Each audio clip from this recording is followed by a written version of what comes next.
Hey everybody, thanks for coming. My name is David Scott, and I'm one of the co-founders of Identity Effects Incorporated, and we're a visual effects and stereoscopic 3D studio located in North Hollywood. And I want to thank Foundry for inviting us to be here today to talk about a really cool project we finished at the end of last year called Quick Controls Chaos. And Quick Controls Chaos is a 1,000 frame long interactive online experience that allows the user to navigate a commercial in real time across a 180-degree arc. And like Beck said, it's still online. You guys can check it out. You can get the URL on the site and go play with it a little bit if you want to. But anyway, we brought our whole team here today to talk to you guys, kind of give you a more in-depth analysis of the project from a departmental overview. And we brought people from comp, pre-comp, Previs, and Onset to kind of talk a little bit about the project. And then towards the second half, we'll get into more of a Nuke demo, and you guys can ask questions, and we'll make it a little bit more reflexive. Before our team gets into the fray here, we're going to go ahead and play the spot where we did a linear version for you guys, along with a VFX build, so you can check it out first.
So that was it in a nutshell there. The experience was conceived by Wyden & Kennedy as a multi-tiered transmedia product launch featuring online broadcast, print, and live event components.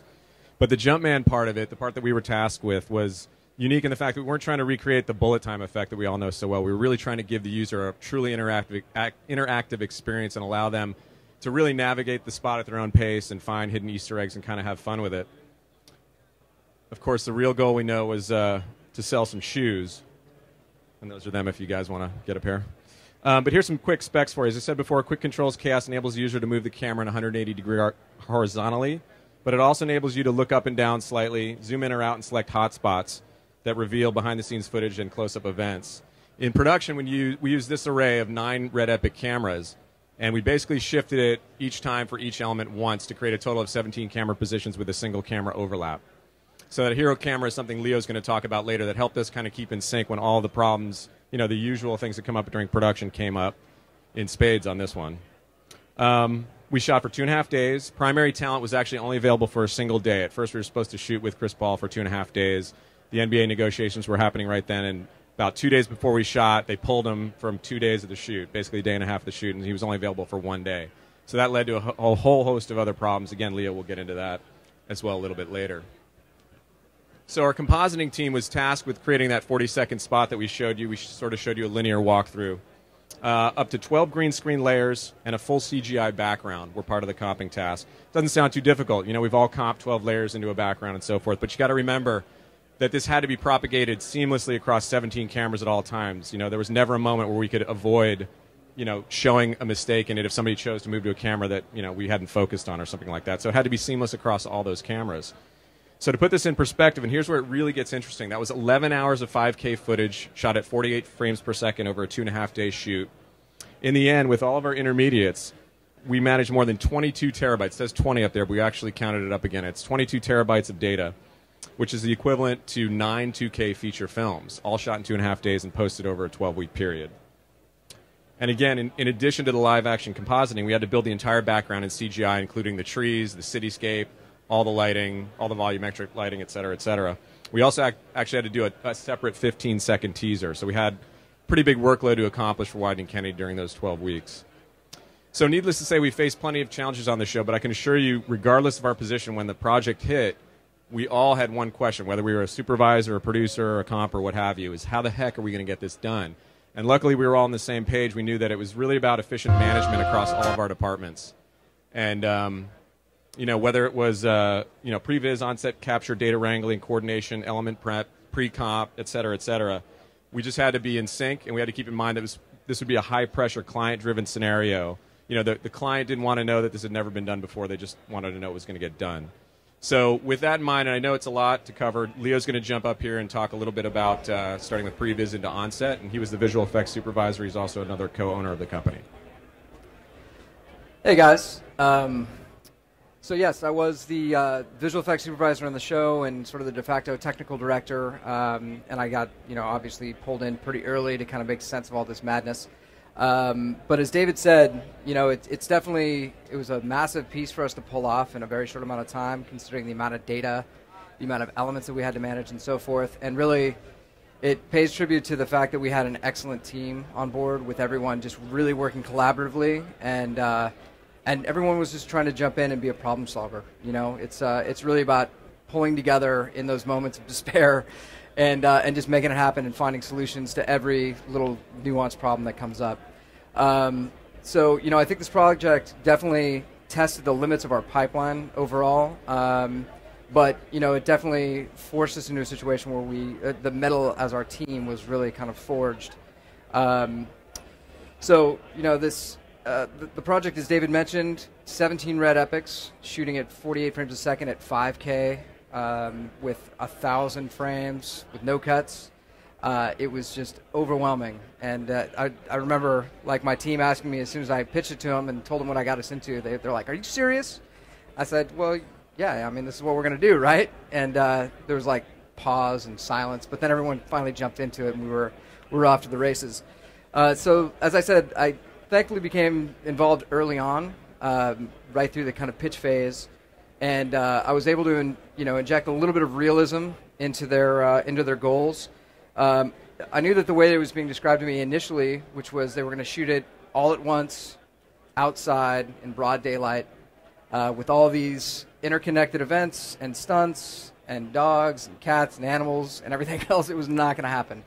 And it just sounded to me that it was going to be impossible. So once I was kind of through explaining the specific challenges that we're going to be tasked with on the show, I was able to convince them that the only way that we were really going to accomplish this epic task was to shoot it on stage where we had absolute complete control of our surroundings and break it down layer by layer.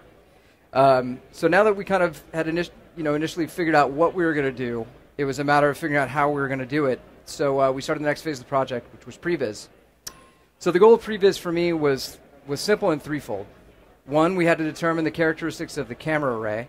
Two, we had to figure out the blocking and timing of the various players and stunts. And then three, it was to make decisions about the environment that we were going to develop in CG.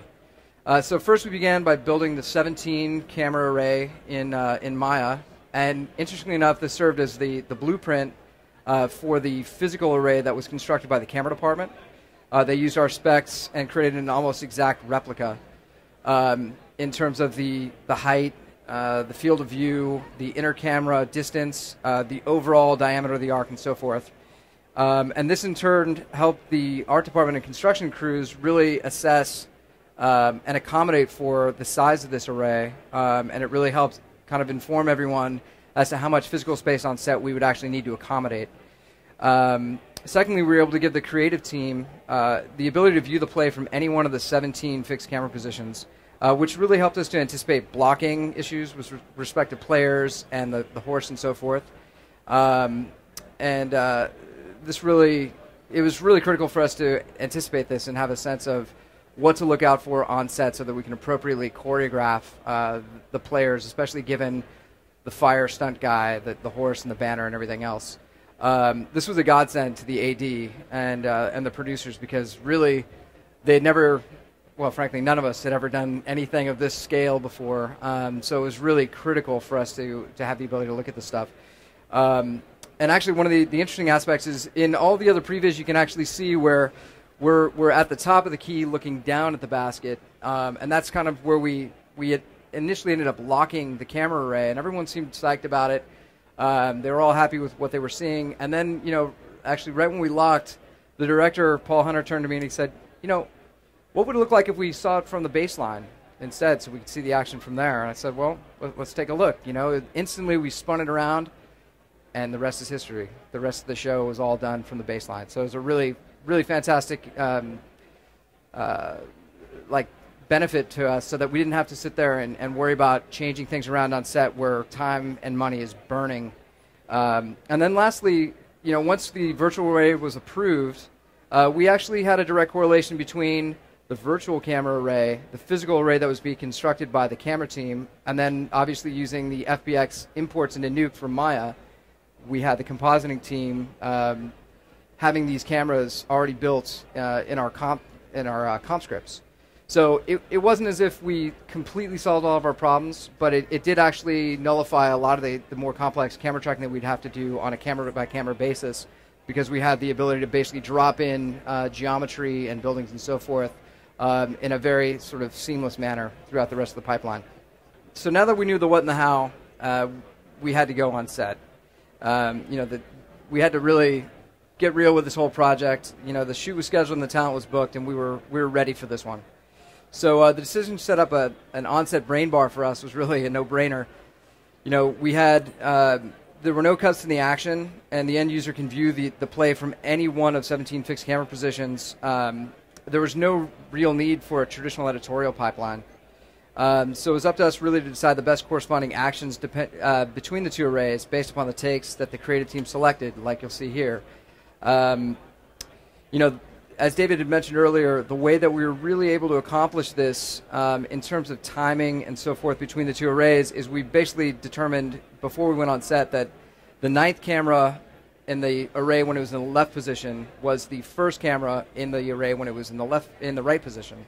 So we always had one overlapping camera view so that we can see exactly how to choreograph from both arrays, given that every layer had to be broken down separately. We shot the player plate, the fire guy, the horse, and everything had to be interconnected and spatially accommodating throughout. So that was really the best way that we learned to figure this thing out. We quickly promoted Jamie, who's our VFX coordinator, to on-set VFX continuity supervisor. So he worked very closely with the script supervisor, the camera department, and the Q-Take video assist to make sure that he was pulling the individual plates and taking it over to our on-set comp team, and working with the camera department to basically go through and map out exactly, based on whatever the creative team decided as the best take. That was our way of guiding people on set to hit their marks. So once we got the player plate lined up, he actually went out with the camera department and laid down tape at each one of their marks so they knew where they had to hit, because we had a massive horse that we had to fit in the midst of all this in post, and without that we would have been screwed. Jamie actually had to manage all the rest of the data as well, which was an epic task given the amount of volume. So once we had a take that the director and agency liked, we'd pull the shot from the Q-Take video assist and begin copying the new layer with the previous takes to ensure that there were no overt spatial conflicts and the timing of the actions were correct. Obviously, the player plate was the most important overall, because every one of the corresponding chain reactions that happen in the crowd are caused by Chris Paul. So we had to make sure that, as you can see here, this is one of our slap comps that we accomplished on set.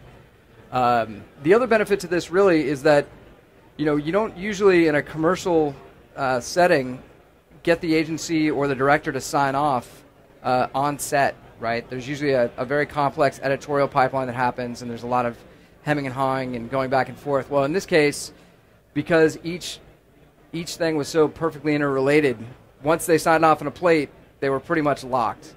There was definitely some movement in terms of heads or tails and syncing issues that we had with respect to getting the horses to line up from both arrays, but basically we went away from set with a very good sense of exactly what the overall timeline and speed and everything else was for the spot.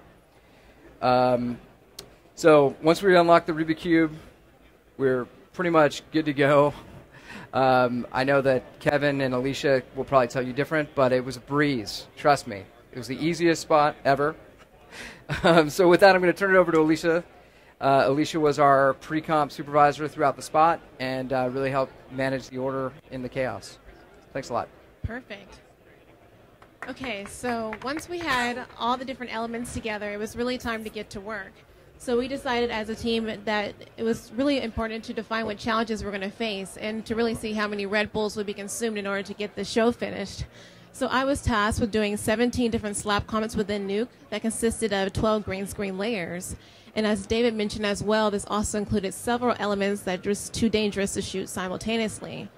Now we have to remember that each comp was 1,000 frames long across 17 cameras. Now on the onset, and I'm pretty sure the rest of the team would agree with me, that we thought the comping side would be pretty straightforward. It was only 12 layers deep, and we've all comped 12 layers before. But once I really started getting to the comp, I quickly realized we're in for a ride of a lifetime.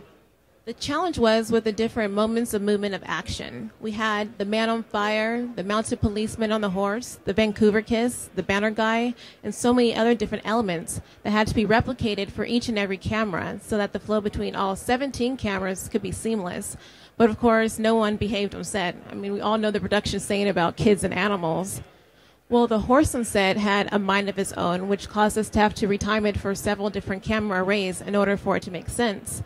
The crowd of basketball extras, I believe, was just having a great time hanging and dancing with Chris Paul, so the action was never in sync. And if you notice as well, we have kids on set too. Now this caused major headaches for all that was involved. Now this went from straightforward comping to let's see how good we are at problem solving quickly. That's when we really had to turn to our knight in shining armor Nuke to really move forward with the show. Now this led to pre-comps. We then started pulling keys with Keylight. And then our roto team then started doing articulate roto to extract the players off the basketball court. Now, in regards to the basketball court, our paint team basically just had to recreate it by painting out the blocky markers, the tracky markers, and the shadows, since the original floor just had a horrendous sheen to it. Now, also, on day, the agency decided on set to have this beautiful commercial be for day. But then they call us during post-production and say, hey, can you guys now make this a night shot, which made our head explode, but we got it done. Now, in regards to the banner guy, the one where the man takes a fall off the podium and Tarzan's down off the CP Jumpman banner, we quickly realized the differences between the left and right arrays. One had a yellow tint and the other did not. And the crowd of banner extras were so sporadic. Sometimes they were there, sometimes they were taking a long lunch break or something like that. I really don't know. They just were missing. So that means we then had to find different crowd elements and then comp them back in front of the banner guy where they're missing and do this as well for the tent. Now, after we finished with all our pre-comps that comprised of keys, mats, paint passes, and clean plates, we then could render them out. For all our pre-comps, we used Nuke's pre-comp node, which allowed us to take a group of nodes, export them out to a final Nuke script as one single element. Now, this really did help us with our more massive scripts with the render time by not bogging them down and also keeping the scripts nice and tidy. Now, for some reason, we did have to revisit an element. We then could go back into the pre-comp, make whatever tweaks were necessary, and then re-render it out instead of adding, keys or paint passes with a script, which we all know can get a little bit out of hand. So Nuke's pre-comp node was really advantageous and a time saver for what we needed to do. Now, towards the end, when the coffee and Red Bull did start wearing off, we quickly realized that our hands were tied in some area, and some actions just couldn't be matched or mimicked. Sometimes it just had to be hidden. That's when we had to get creative by adding different elements to block action and get creative also in our character interaction, which I'm sure Kevin will get into in a minute, just so we can get across some of the obvious comping problems. Now that everything was pretty much mapped out from a pre-comp perspective, it was then time to refine each and every camera, and that's where I invite Kevin, our lead compositor, to discuss how all that was done. So like the chicken and the egg, final comping proved to be an issue of what comes first. At its core, this project was an exhausting editorial undertaking. Alicia and David both mentioned earlier that we had 6 key threads of action that had to line up across the timeline for the 17-camera array. There was the crowd, and their reactions had to be motivated by the actions on the court. There was this guy swinging from a falling banner, a guy who catches fire while barbecuing, a police officer who rides in on horseback to center court, a girl falling out of the stands and into a player's arms, referencing the Vancouver Kiss. And lastly, there were the players and the refs who shared the same plate, and this proved to be especially problematic. And I'll get into that when we jump into the Nuke script. So we knew the edit came first, but there was so much footage to sort through, the comp team just had to dive in and start pre-comping, as Alicia described. We wouldn't know the real problems until everything was slapped together. So once we had our slap renders, there was some really glaring issues in both the actions and blocking. So basically, we had to go back to editorial and tweak these problems, and it was like a back-and-forth process between editorial and comp. And I really thought that we were screwed. So at the end of the day, the compositing wasn't really the hard part. If the project had a determined camera animation, then no worries. We would have been done in a few weeks. So the problem, the killers I should say, is that it was a continual back and forth process between editorial and comp, I mean up to the very last minute, combined with the task of seamlessly and simultaneously matching all the actions and effects across a continuous 1,000 frame with no edit points for all 17 cameras, and then multiplying that by human error. You know, it's not as if a basketball player can repeat his basketball moves perfectly. It was really overwhelming. So for example, there were numerous instances where blocking and actions intersected, and the zone where the crowd met the court was especially problematic. Sometimes we were lucky by simply just adjusting the edit, but that also meant we would have to go back to our pre-comps, fix them, in many instances redo them. And I think Leo can attest that we were pretty annoyed by these last-minute changes. But mostly, we would just have to shift the crowd elements around and then warp players' positions on the court. In another example, we have the girl who falls out of the bleachers into the player's arms. And a funny note is that the first few takes, they were actually getting pretty into the making out session. And the guy took a few moments to pick himself off the ground. And then there was this stunt coordinator who seemed to be in every shot, sitting there texting. Not a big deal, but you know, it's another thing that we had to deal with and take him out. But anyway, so the girl was a part of the player's plate, and the idea was that she was supposed to be comped on a section of the bench in the crowd plate. The crowd was, you know, crazy and dancing around, and that section of the bench was not usable. So our solution was then to borrow a section of the bench from the Man on Fire's plate, and he's a part. He shares the plate with those other players, and we put her on that section of the bench. And I mean, it's a bit of a puzzle. It's not difficult, but it had to be repeated across all the cameras. So when you add them up, it gets to be a bit. So when you stare at a comp long enough, all you see are the errors, and we would fix one problem, which would reveal another problem, then another problem, and so forth. And at a certain point, we just had to compromise. Certain fixes just could not be achieved given the time constraints, so we did our best to obscure them and add elements that would distract the eye. Now this, again, sounds easier than it sounds because we couldn't just shift them around, you know, add someone, remove someone, because it's visible by multiple cameras. So it had to be repeatable. So if we jump into Nuke, I can kind of address some of these problems. Now, originally, we were supposed to do these tween angles. To make the animation smoother, we were going to create these virtual offset cameras. Thankfully, the Flash player could not handle the bandwidth, so the idea was scrapped. We had it working, but I think we were happy it wasn't necessary. So this was kind of an example of what we were going to do, just basically projecting the players on the cards in space.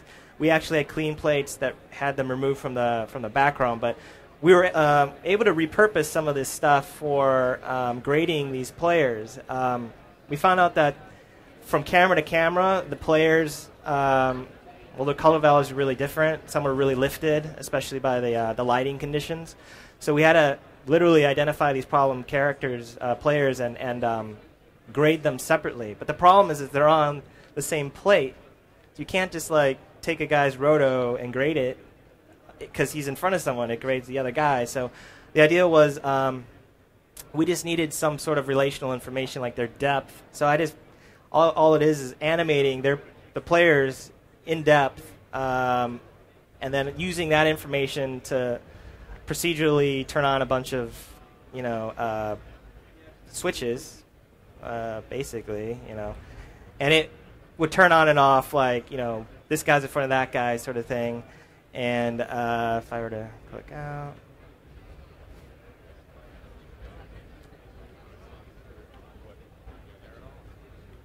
if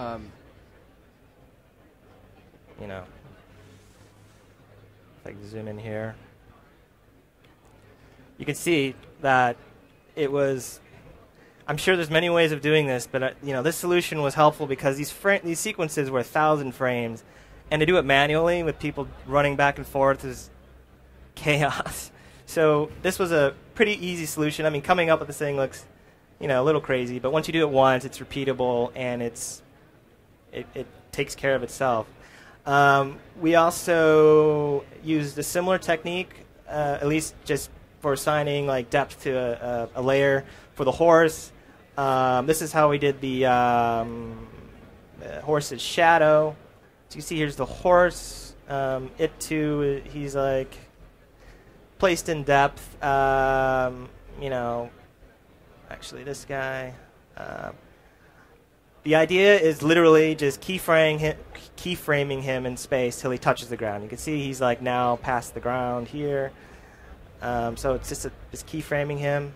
And then the idea is, not in reinventing the wheel here, but the technique is basically set up another camera where the lights are.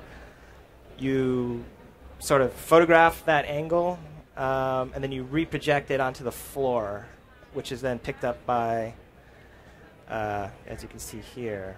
And then if we go back to the main camera, you can see that it's reprojected on the floor. So if I were to disable this, you could see the horse is actually there.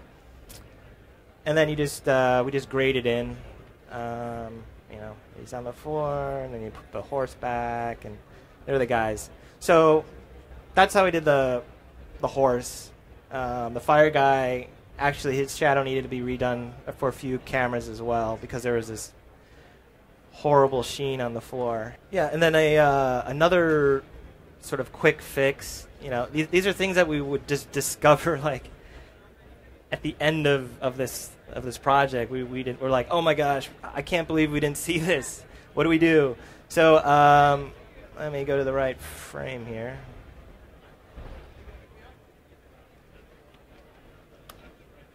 Actually, never mind. I could just do this. Okay. So as you can see, this sort of really wide-angle lens. I forgot what it was, like a 10 or a 6? It was a 14. 14. Okay. Yeah. Not a 6, 14. And these guys are tall, so it picked up everything. So these overhead lights were horrible. They would jump through, and you could see their edges are just completely eroded here. So I think if I go here, yeah, you can just see that's not good. So again, you would go to here, and I would show you like they're jumping through. We had the ball jump, the ball problem, stuff like that. So it's like, oh my God, what do you do? I mean, we didn't have time to paint. It's not like, we could have if we had more time. Is go back and paint. You told me we didn't have time to paint, Kevin. Oh, we don't have time. Not on 17 cameras. Come on, man. So, yeah. One thing is, switching it to night helped in some instances because we had these. This was supposed to be the sun, but we had double sheens on the floor. So instead, we just placed some lights there, and that was fine. That actually worked. The light wrap was natural. It was in, But yeah, but the lights issues. Let's see. It's back to this. We had this hand. Now, we've had some experience with, stereo conversion and stuff. One of the kind of tricks we figured out was the unpremultiplied blur. And I don't know how many times I've used it now, but it's like it's the solution is basically we just take a luminance key, really like crunch it, grab all the color information along the edge of this guy, like the edge pixels, blur it, and then cut it out against his original roto, and I mean, it worked. Yeah, it looks a little weird in one frame, but when the guy's jumping through, you know, you don't see it. So again, it's right here. And the cool thing again about Nuke is that it was a repeatable process. We just threw it into a gizmo that the artist could use, and you know, maybe it's not an accurate term. We call it in paint, and then it was that's how we did it. Hey Kevin, why don't we jump over to the Death Star script? Okay, sure. The Death Star script was our solution to the color grade problems between all the cameras and elements and layers, and is it? Here we go. So what it is each of these verticals are essentially the slap comps for each camera. You know, they look like slap comps. They're not beautiful, but I could show you. Oh, right. Actually, I'll show you this. Yeah, and then we one. fed it out into a contact sheet so that way we can see how it was matching up against all the other cameras. Yeah. Anyway. So yeah, it's just the slap comps that we fed into. Each layer was fed into a contact sheet, and that's how we did our grading. I could just sort of click through back to front. So these are our backgrounds. Our backgrounds were actually created all upstream here. There was some projecting some lights, and I forgot what this was. I think this was individually grading the buildings in the background, and so forth. Well, we were adding some lights and things like that to the background as well. Yeah. So, so basically the backgrounds were all rendered out, and then we piped those into each of the individual slap comps for each camera, and like we stated, we did a bunch of you know, contact sheets, grading. Here's that awesome sheen that we were talking about. Yeah, and the you know, we got our final grades out of this, and then we slapped them into our final renders, final comps, and rendered it out.